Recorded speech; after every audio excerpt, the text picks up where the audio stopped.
So your patient is set at has a heart rate of 70, and they bradycardia down to 20s, 30s, where you want to pace them. So the physician orders, I want to maintain their heart rate at least 50. So how do you set the Zoll to do that? So the first thing I want to do is I have to make the pacemaker override that patient's rate.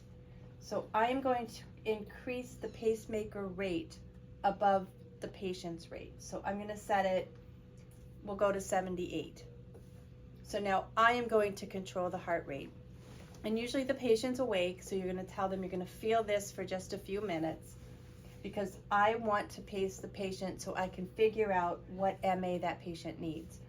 So as soon as I turn on the pacer and take over, I'm going to get those pacing spikes. That's telling you my pacemaker is working. It's not really delivering enough energy for the patient to feel.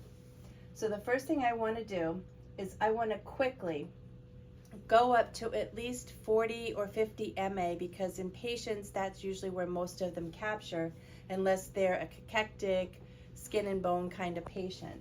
So quickly take your MA and go up until you get 1-to-1 capture. So I'm going to do that quickly, and it's going to hurt the patient.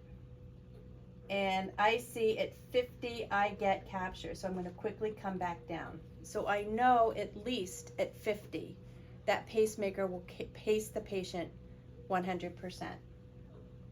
So the next thing I'm going to do is I'm going to drop the rate to what the physician ordered. So he wants to maintain a rate of 50. I drop the rate, then I'm going to set the MA to what I know the patient will capture at, which was 52.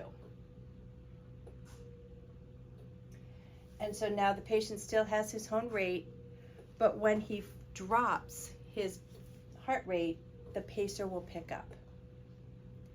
And as soon as they get those first few pacing spikes, they're going to wake up and you're going to go back to his regular rhythm. So this is a good method to use, especially like at night where the patient brady's down, might become symptomatic, and you're concerned about that, you're not in the patient's room. It's a good way to ensure that the patient actually gets a rhythm when he needs it. And then if you just happen to be in the patient's room when he is 1-to-1 pacing, I can actually then go back in and tweak that MA to make it more specific for him. And to do that, I'm going to drop my MA until I lose capture. So I lost it at 44 MAs. So I know he needs more. I'm going to slowly go up until I get my 1-to-1 capture again, which I got at 48. Now I want to go 2 to 4 above that because I want to give him a safety net. And I set it at 52. So that's patient specific.